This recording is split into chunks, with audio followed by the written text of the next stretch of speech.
Hi, I'm Rick Hess, Director of Education Policy Studies at the American Enterprise Institute.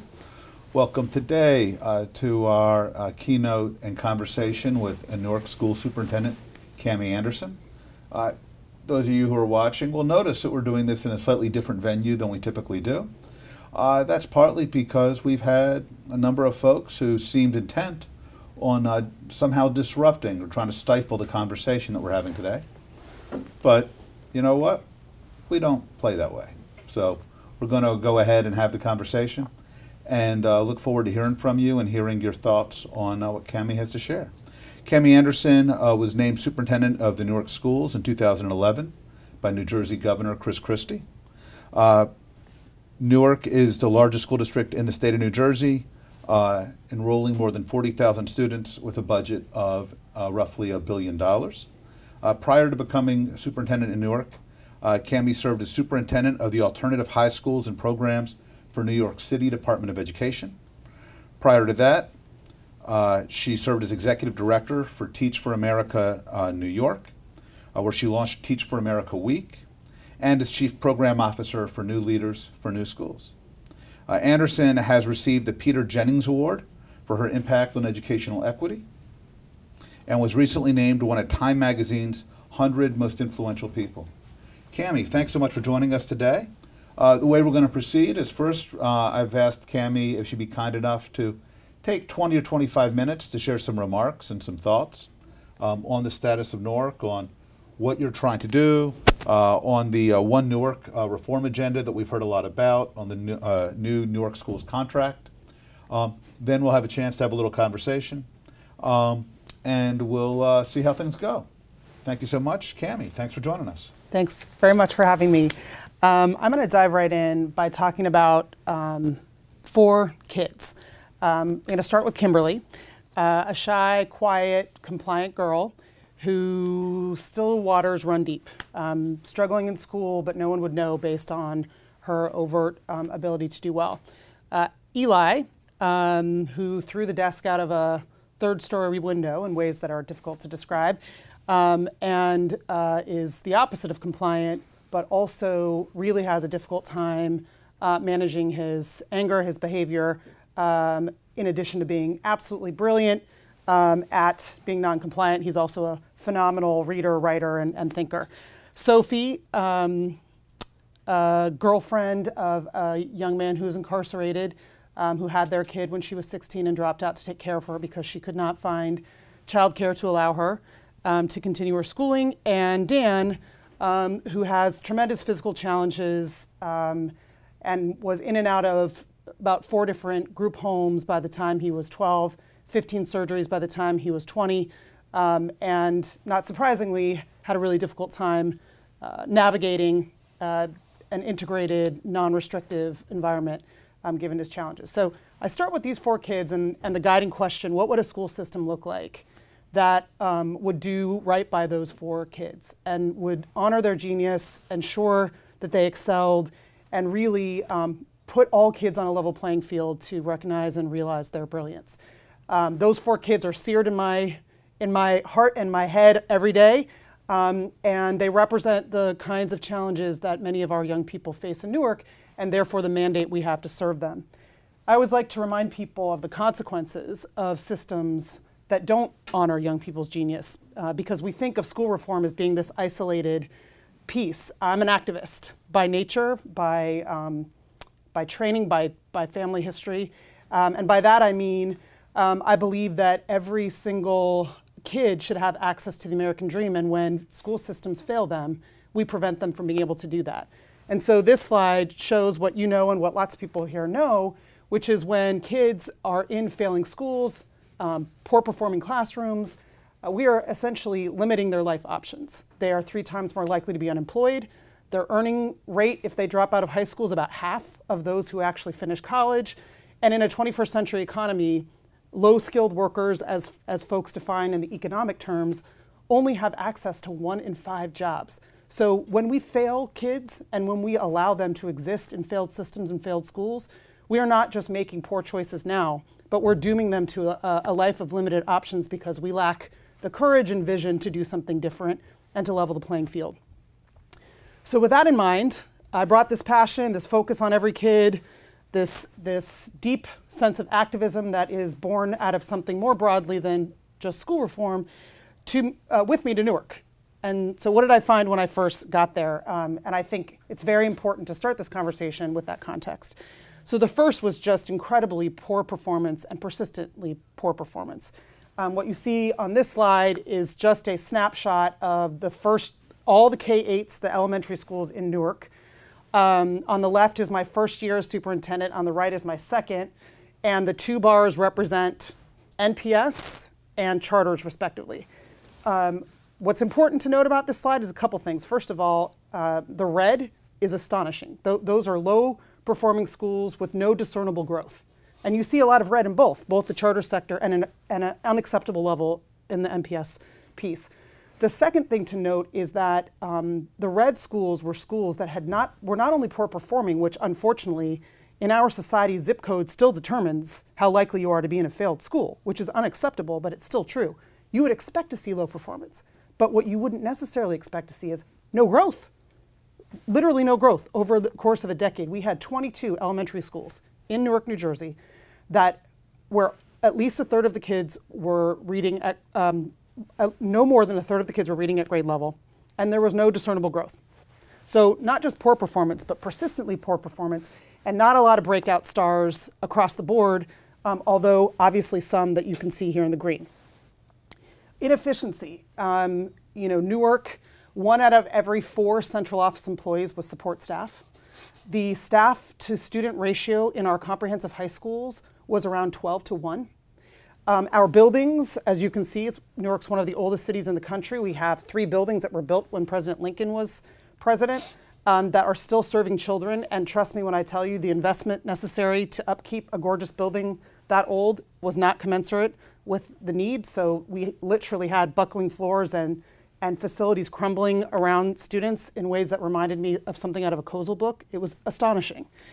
And finally, huge inequity, big concentrations of need that in fact were getting even more concentrated with 2 unacceptable enrollment realities. One, our magnet schools, our own district magnet schools, becoming more and more exclusive. The first year that I was the superintendent of Newark Public Schools, Science Park, which is a crown jewel of Newark and a phenomenal school, admitted 2 African-American male students. And this is one of the many things I don't agree with the Newark Student Union on. That is unacceptable in a city like Newark. And at the same time, the charters were all running their own lotteries, which the law allows for. And so you had this natural chooser effect. And this is not because charters are bad actors or skimming or any of the things we hear. It's because of the natural effects of choice. If you have families going and shopping for schools and others in quote unquote what's left, you start to see us with almost double the number of students with special needs, increasing numbers of students with language needs, a steady increase in the number of kids living below the poverty level. So here I am in Newark and I find extraordinarily poor performance, tremendous inefficiencies in the system so underinvestment in facilities and overinvestment in infrastructure that's failing, and gross inequities that are becoming even more inequitable as a result of both the magnet policies as well as the charter growth. So what do? We dove in around 3 core values: excellence, efficiency, and equity. So first, excellence. We hear the argument all the time that we can't fix schools before we eradicate poverty, which strikes me as ludicrous given that we have a generation of kids struggling with the effects of poverty now. But it's even more ludicrous when you consider there are classrooms all over this country and schools all over this country that are working with students who are struggling with the effects of poverty and getting phenomenal results. And there are classrooms and schools that are doing the opposite. So it strikes me that we have to ask ourselves the question as adults, what are the conditions for success and what are the ingredients to ensure excellence for kids right now who are struggling with the effects of poverty? So we dove in on that and we created a whole cadre of what we called Renew Schools. And the Renew Schools were 8 of our lowest performing, the ones in the red, the low proficiency, low growth, and we rushed quickly towards the ingredients they needed to succeed. We restaffed the entire school. We hired a transformational school leader. We allowed the transformational school leader to restaff the entire school. We organized over the summer and knocked on doors and had families in there helping us rip down wallpaper and rip out the basement full of curriculum from the 1950s. We started and re-envisioned those schools from the ground up with the community, with the families that had been suffering in failed schools. So that's one thing we did. We negotiated a breakthrough contract because you can't have excellence if you don't have phenomenal educators in every single classroom. And our contract not only has merit pay, which has been written about greatly, but also a lot of provisions for teacher input. We believe that when teachers are involved in the process, they're more likely to actually think the process is fair and either grow or frankly exit themselves if they're not going to grow. And that has actually turned out to be the case. We seeded a bunch of new small high schools to try to incent innovation and start to break up our large comprehensive high schools. Much has been written recently about the success of this strategy in other cities. On efficiency, we were losing about $30 million every single year to charters. What people sometimes don't get is when kids leave, the money leaves with them. And that makes sense logically. The challenge is that large bureaucracies don't right size easily. So just because it makes logical sense that the money should follow the kid, it doesn't make it any easier for the bureaucracy to right size with quality. So we had to do a lot of innovative things, and I'm proud to say that while I have had to resolve over $100 million of cuts as a result almost exclusively of charter growth.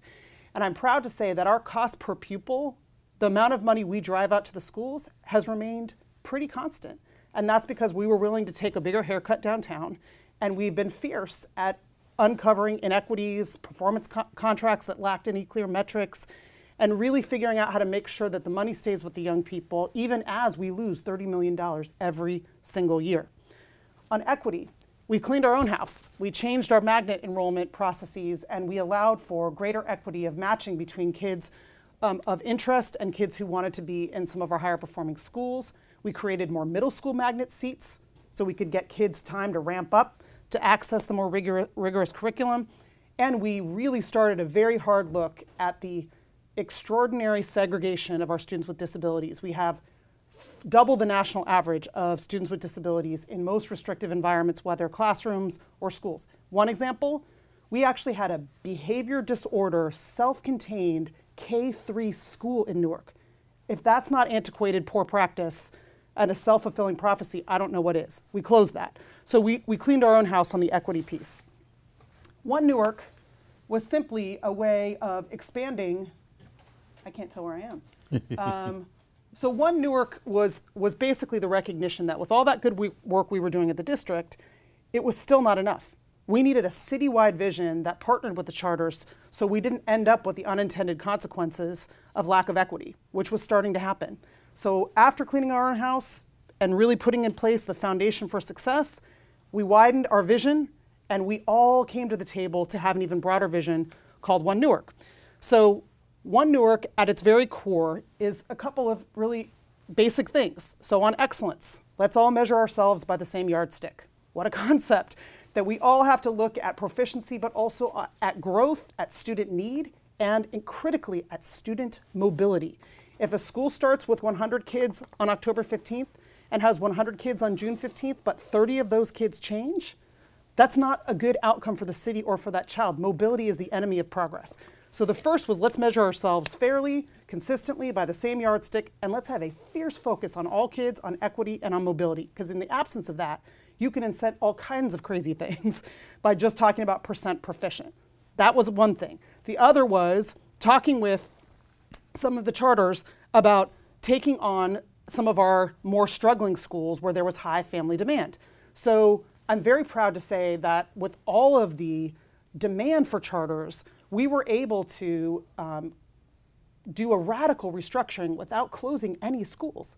What we did is we repurposed 5 of our elementary schools that were slowly draining of the kids who could exercise choice, were already small, crumbling buildings, and we made them early learning centers. So we increased enrollment there. So we went to our partners in the charter sector and asked them to be part of the excellence movement.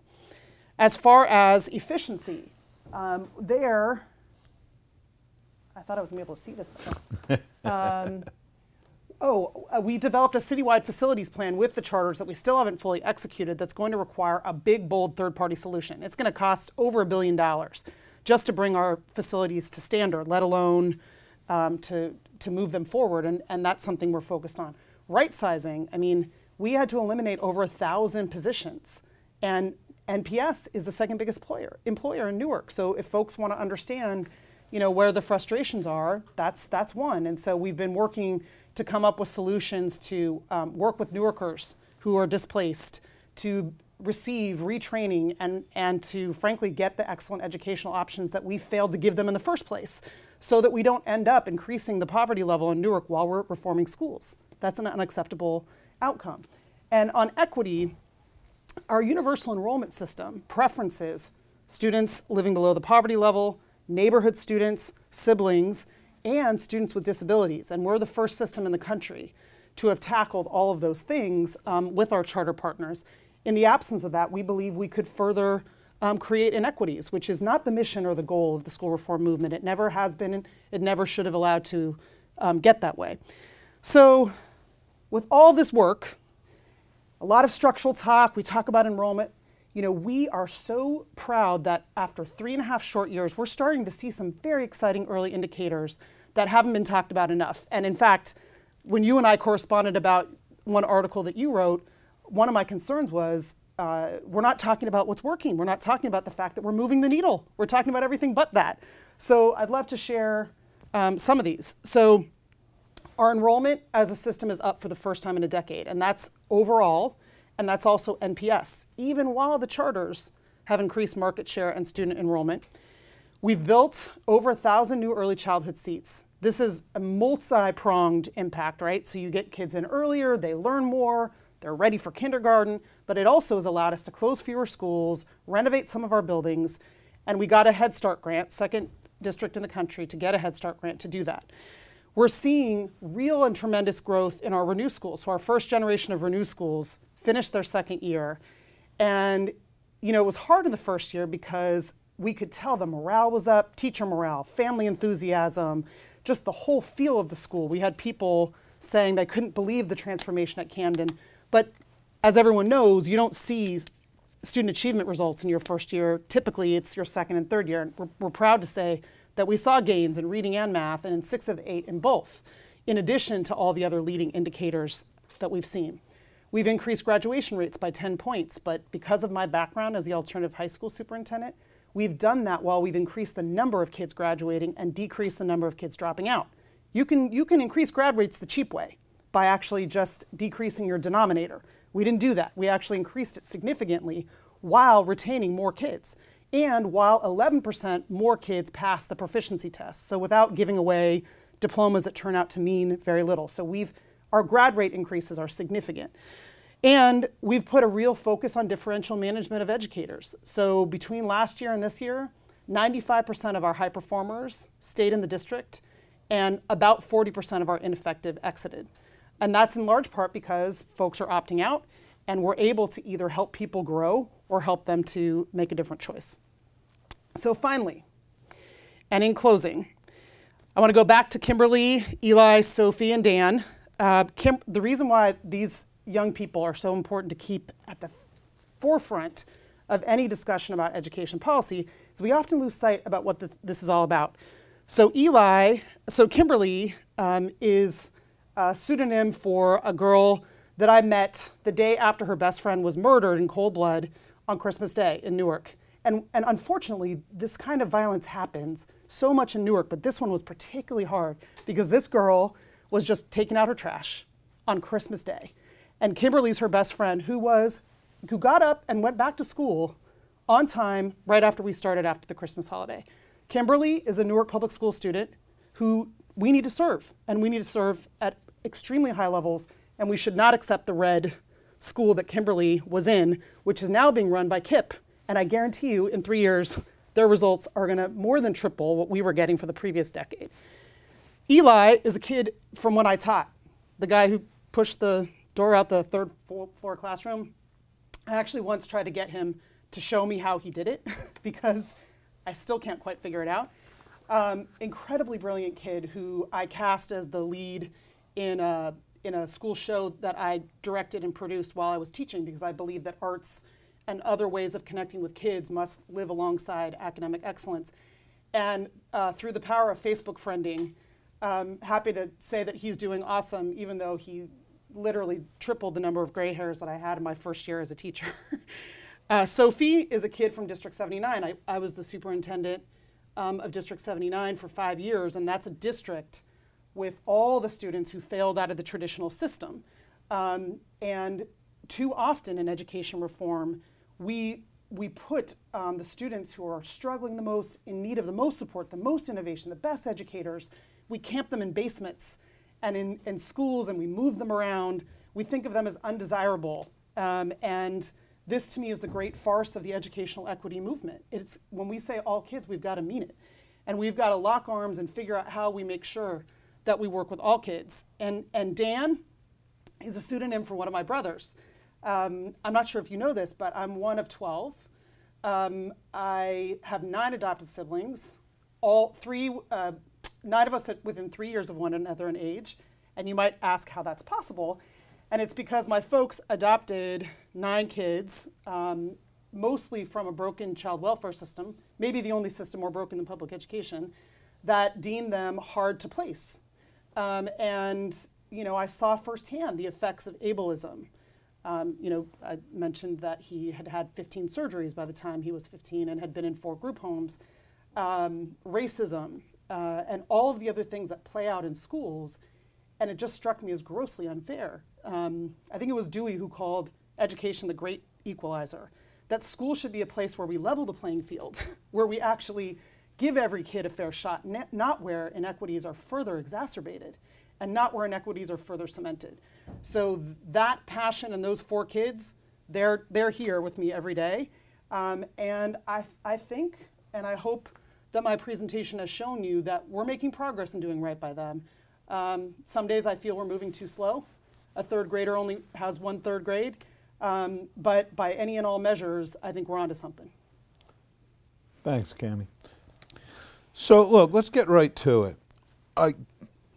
Sitting here listening to what you just had to say, I find myself scratching my head that the headlines coming out of Newark, the things that have been said about you, the signs they've put out depicting you in horrific ways, the fact that we had a bus of folks come down from Newark intent on disrupting the invitation for you to speak about this stuff today.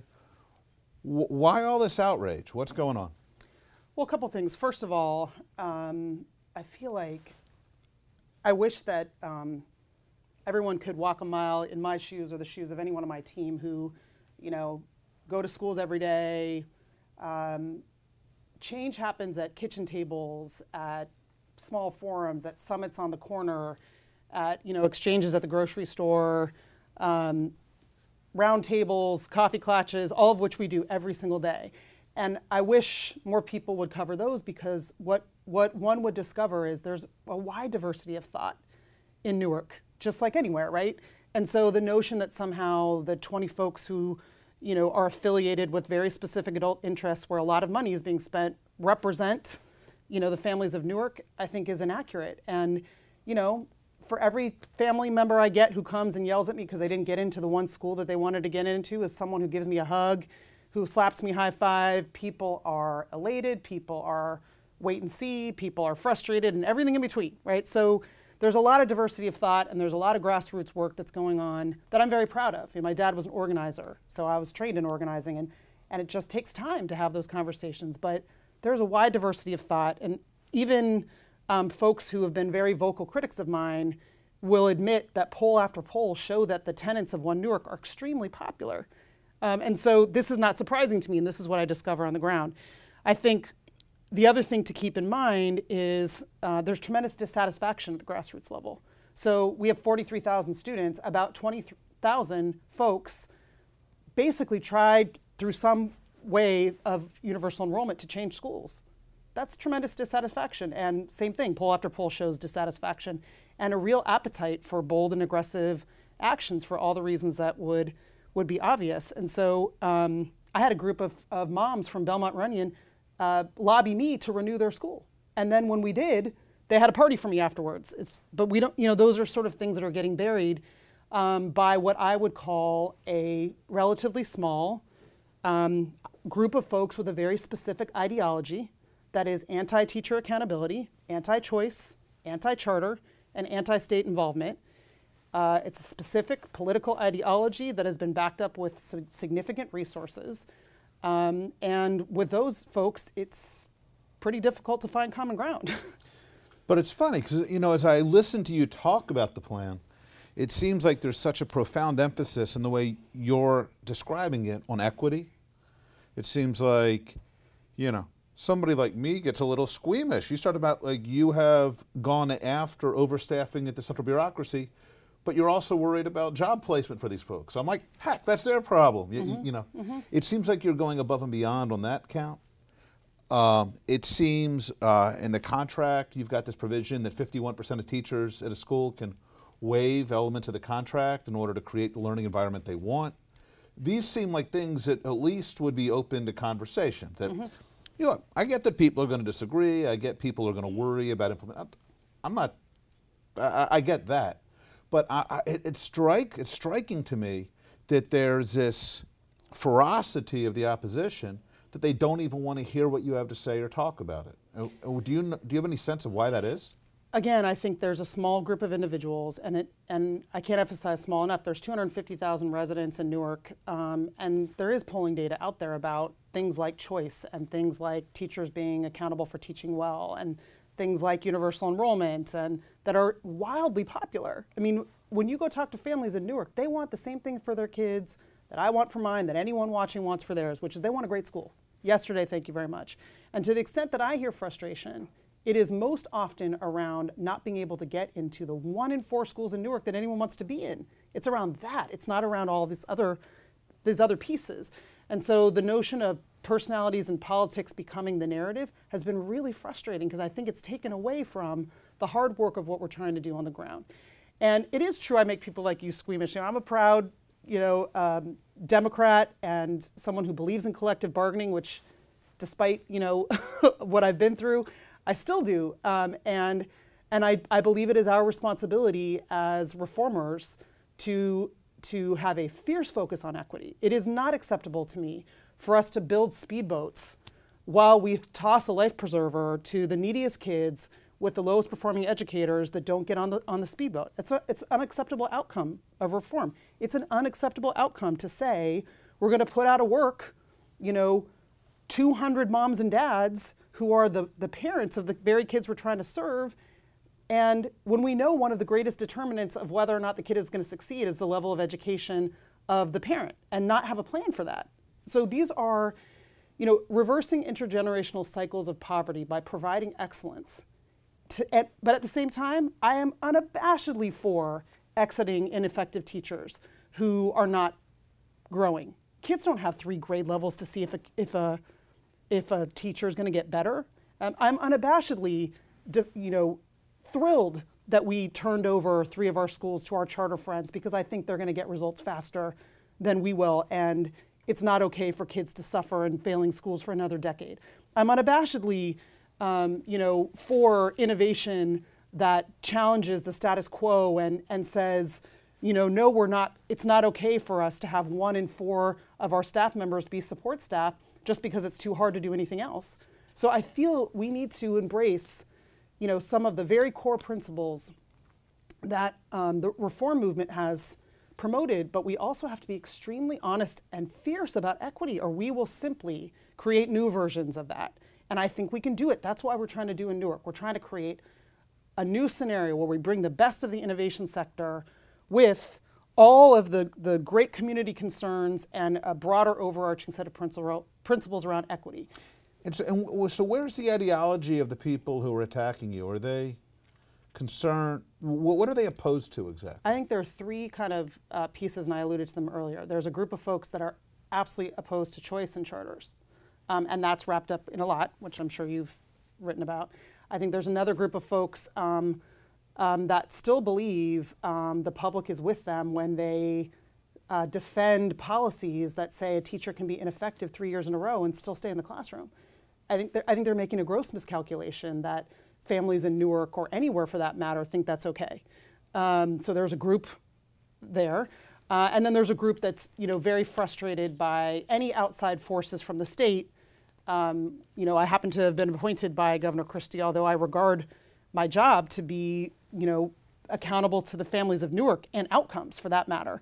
People ask me all the time how I want to be measured. Outcomes, student outcomes. And there's a group of folks that are just extremely frustrated by the governance issue. So those three political ideologic forces have joined together.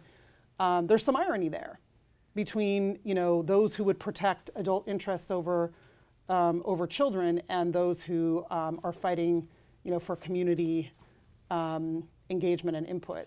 So amidst all the personality and the politics, are there some misconceptions that have taken root? I mean, it sounds like when I hear people talk about Newark, it can sound very different from what you just seem to have laid out, talking about the strategic vision here. Sure. So many, but I'll choose my favorite top three.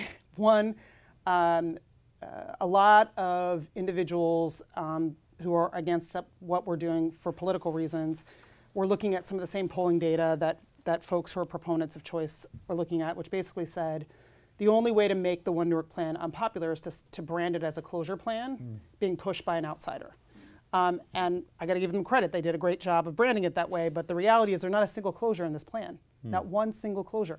What we did is we worked super hard on figuring out how to repurpose buildings, open early learning centers, open adult education centers, ask charters to take over facilities as opposed to building downtown so we wouldn't drain neighborhoods.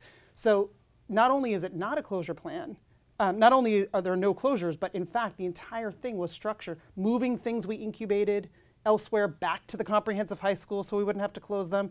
So it was all structured to try to prevent closures and to prevent the death of neighborhood schools. Because what we saw in our poorest wards, south and west, folks leaving for our new high schools, folks leaving for charters. And in the absence of a master plan, that would have meant wide-scale closures.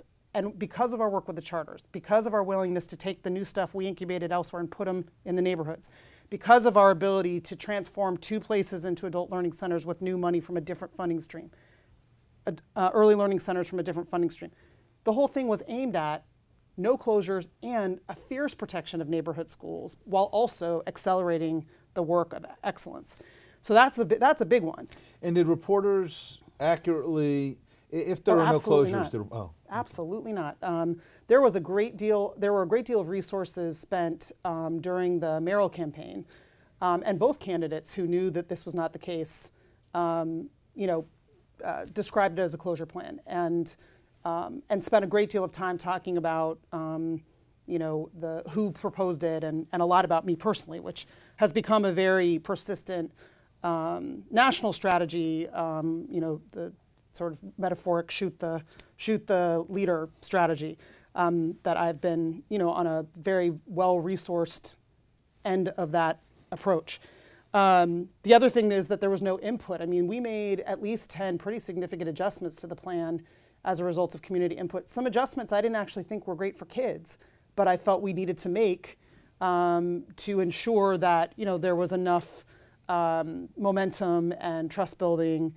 At least 10, and none of which I was particularly thrilled to make, none of which I actually thought were the best decision for kids, but all of which we did because we felt. What's an example? So Weequahic High School went from 2,000 kids to under 500 in 4 years in terms of enrollment, and 3 families put it in their top as their #1 choice when we went to high school choice. So our proposal was to take Eagle Academy for young men, which we had incubated elsewhere, and Girls Academy, and basically put them in the Weequahic campus and grow them to scale and phase out traditional Weequahic, although keeping the name Girls Academy at Weequahic High School. The Weequahic Alumni Association, a lot of individuals, none of whose kids go there and none of who would dare to put their kids there now, but a lot of historical community pushback came as a result of that. So what we decided to do instead was to make it 3 high schools. So there's Weequahic Traditional, Eagle Academy, Girls Academy, and we're really supporting that school with all of the best practices to try to turn it around. I think the challenge is that families still aren't choosing it. We had a hard time meeting our enrollment. We didn't have a hard time on the other two schools. The other interesting point about the Weequake example, the family, this is a Newark Public School where we got a lot of philanthropic support to launch it. The Eagle families, just as an example, they were so mad that we were moving them from downtown. We were paying rent downtown to incubate this high school. Meanwhile, we have excess capacity everywhere. But we worked with them. I probably personally met with them 10, 12, 15 times. And at the last meeting right before school opened, and we had joint parent councils and student events and door knocking events, the woman who heads up the Eagle Family Association admitted to me that her mom went to Weequake and that she lives in the community and that she finally understood that they could have excellence, but also they were helping to save Weequake and to help the community. You would never have known that until that last conversation. It was really powerful. And the launch this year of Weequake was awesome. You have 3 schools coexisting, that we've got like 1,500 kids in there now, which means we can start to fix the facilities because now we have the money because the kids are there. That block had an under-enrolled, slowly dying elementary school, an annex that the basement was flooded, and a high school that had 500 kids. Now, this is a Renew school where enrollment's up by a couple hundred. We turned this into an early learning center. We put 3 schools in this. Our biggest problem now on that street, traffic. It was a ghost town. We ripped down the outside, fence. We replaced all the street lights. And I got this incredible email from a resident that said he just walked in because he couldn't believe that this block that was in one of the poorest neighborhoods in Newark, where the schools were slowly dying, is now this like bustling place with all these kids that are coming in and out. So we worked really hard to preserve neighborhood schools, to actually think about community, to think about how to accelerate excellence, but not to do it at the expense of hurting neighborhood schools, and not at the expense of equity. And I think that piece has been terribly lost in the conversation. And I'm seeing it play out on the ground in Newark in ways that people are getting it. It was so important to me that people are getting that nationally, because as someone who's been part of the school reform movement for 20 years, I don't think we talk about equity enough. And I feel we are struggling and winning every day to create a model, frankly, that I think we all need to be following around how do you accelerate excellence, but do so in a way that respects neighborhoods and equity. And that's what I hope we all start talking about more nationally. Is there a tension between neighborhoods and equity? If people are committed to their neighborhoods, they have ties to their neighborhood or to their school, and those neighborhoods some are wealthier than others, some are more privileged. Sure. How do you respect both neighborhoods? How do you respect those neighborhoods while pursuing equity? Well, I believe in choice, right? So I think, I say this all the time, you have 4 kids. Think about my family. I've got 12 siblings. There is not a single school on God's green earth that would have worked for all of us, right? So, we're trying to get to the day, we have about 100 schools. They should all be excellent. And families should be empowered to say, I want to walk across the street and drop Cami off there because I need to be able to see her walking to school. And I'm going to drive across town and drop Rick off at the Eagle Academy for Young Men because I think he needs a same gender environment. So I don't think we can shutter school buildings in poor neighborhoods and not have a plan, because that has other consequences well beyond school reform. But at the same time, I don't think we should just keep traditional failed neighborhood schools open and say that we're honoring kids. We're not. So we have to embrace both sides of that equation, and that is I think the messiness but the important work that needs to happen community by community. We're a nation of Newarks. This is all going to happen one by one, conversation by conversation, dining room table by dining room table. And I think we can I reject the notion that we have to choose between equity and excellence. So what have you done to how have you gone about soliciting community impact?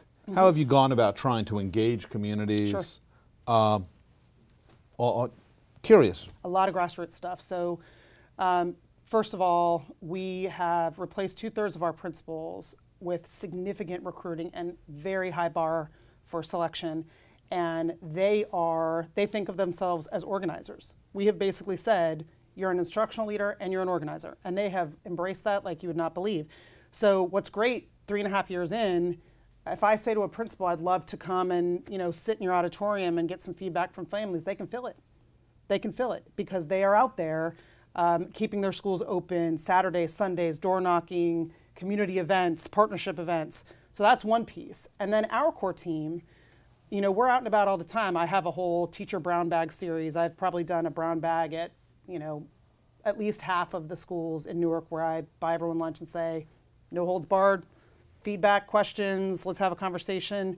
Coffee tables. I mean, Newark is, known for doing a lot of business in a good way around people's tables. So folks invite me all the time, even people that folks would be surprised by, to come to their house and eat, hear what's on people's minds. I just did one recently where I explained universal enrollment and the principles behind it, and literally this resident was like, this is incredible. Like, why don't people know this? And I was like, well, spread the word, right? And I have no doubt that tell your 10 friends, right?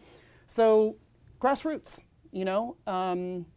lots of, unfortunately, the sort of larger events have become more and more difficult because the very people who want to criticize us for lack of engagement and inability to build trust spend all day, every day, making sure we can't build trust or have a conversation.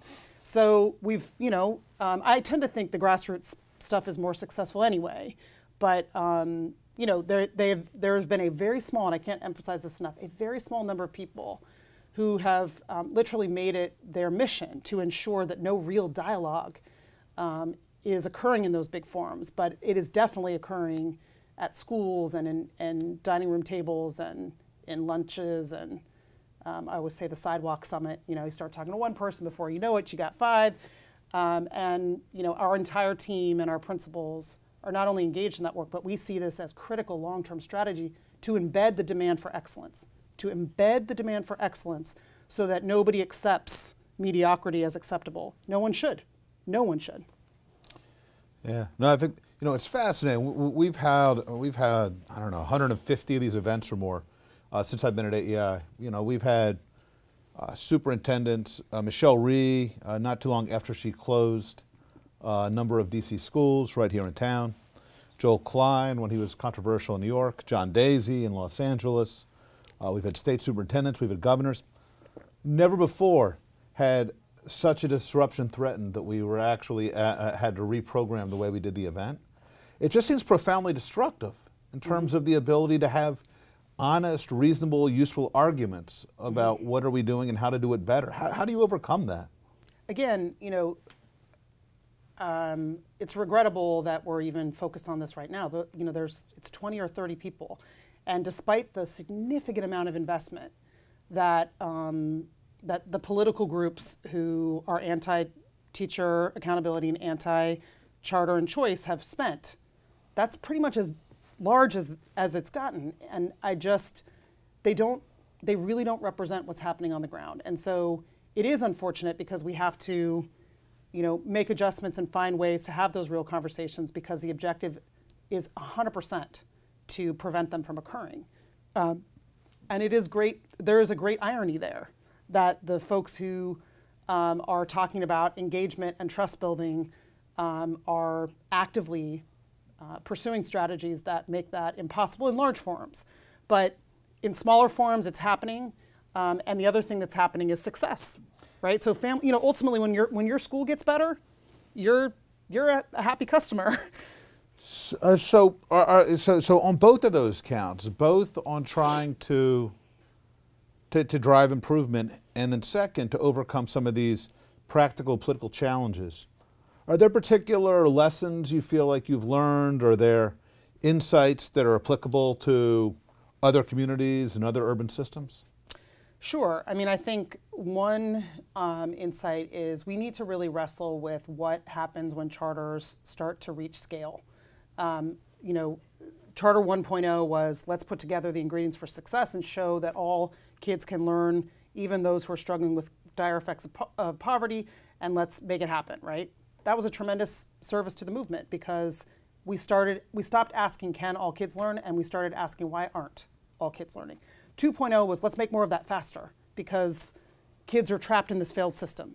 And those are really logical and helpful, and if not disruptively innovative pieces of work that I personally have been part of helping to grow.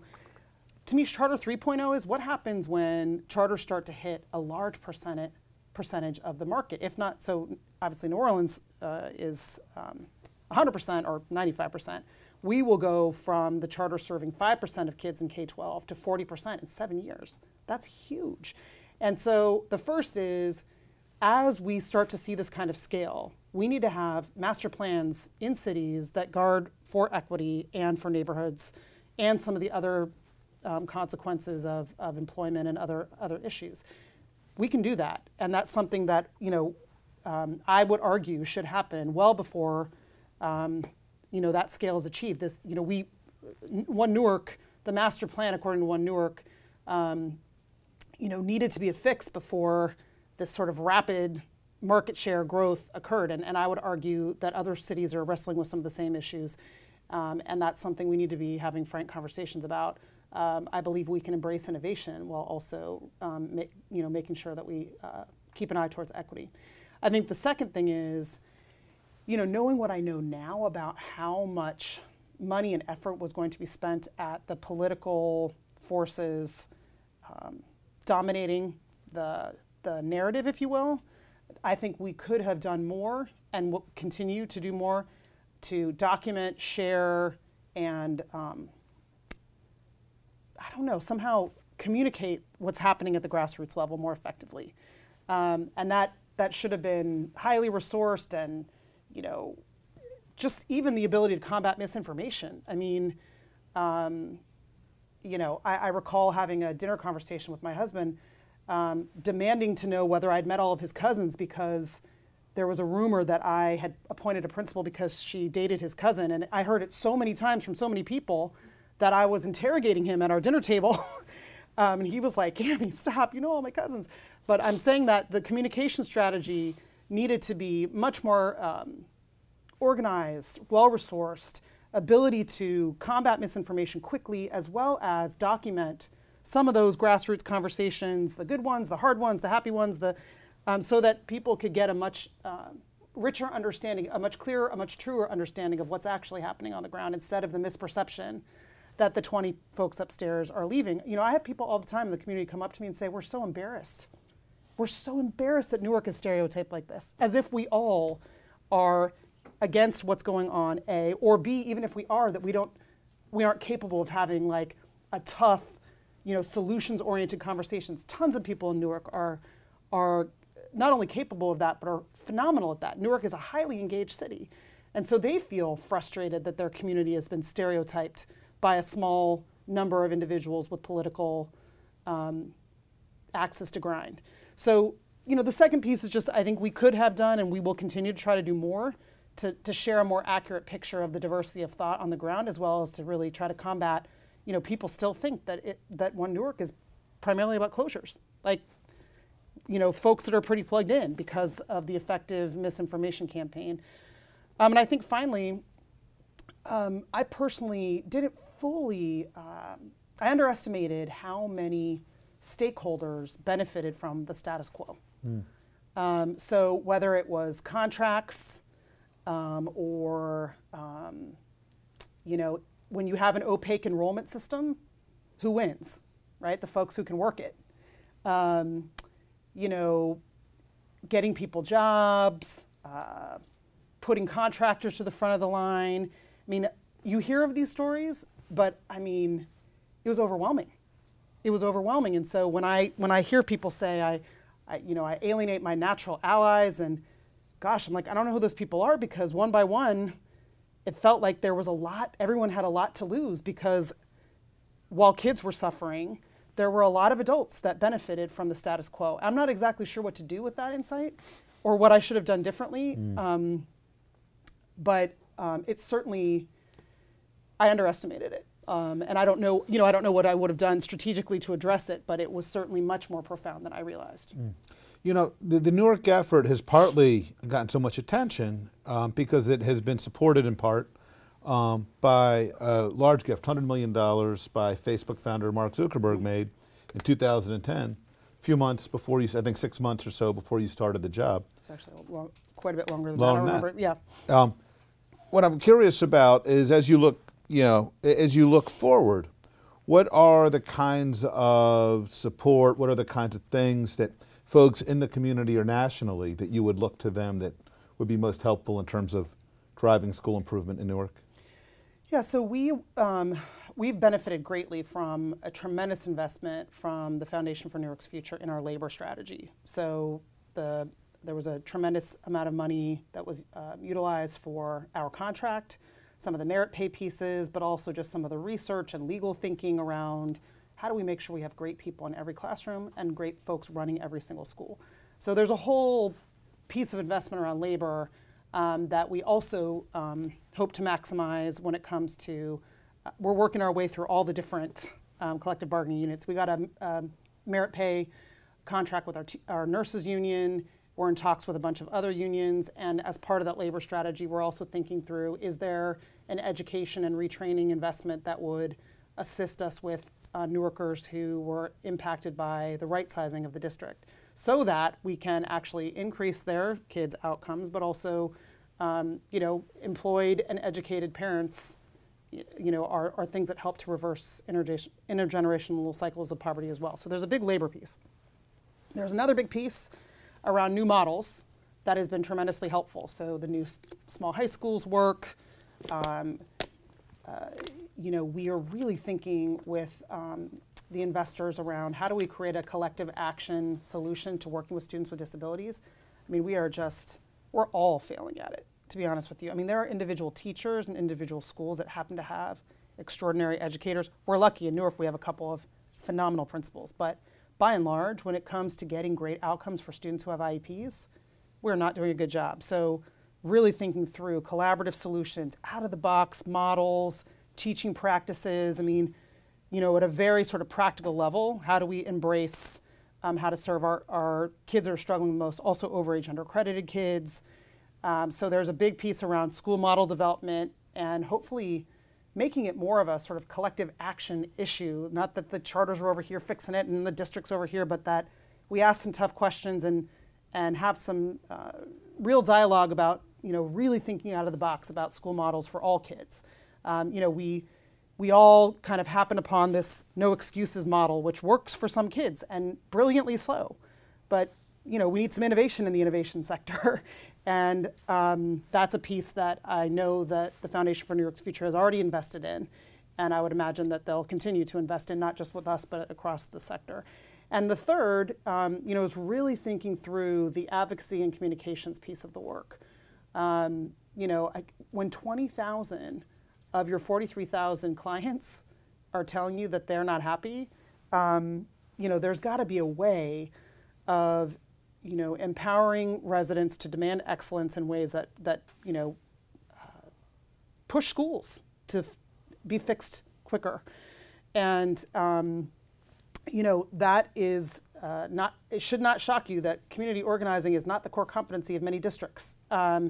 And there are lots of models that are popping up all over the country that I think are promising, and that, I believe that we're all committed to making sure that the families of Newark who want excellence now are empowered to, make their voices heard and also to make selections for their students when they feel they aren't being served properly.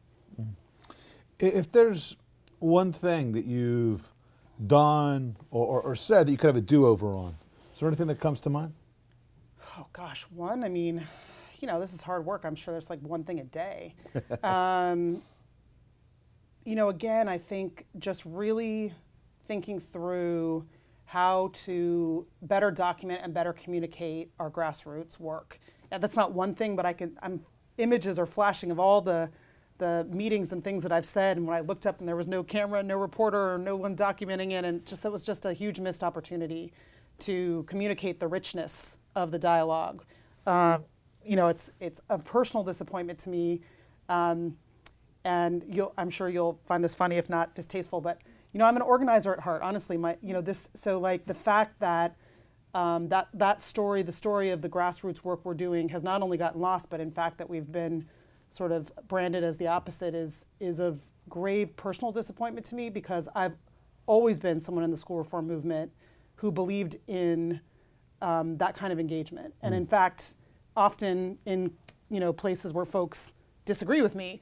And so it's just the irony is sort of thick. And I wonder a lot about what we could have done differently to better communicate that narrative. So, right now, as we're chatting, we're midway through the fall semester.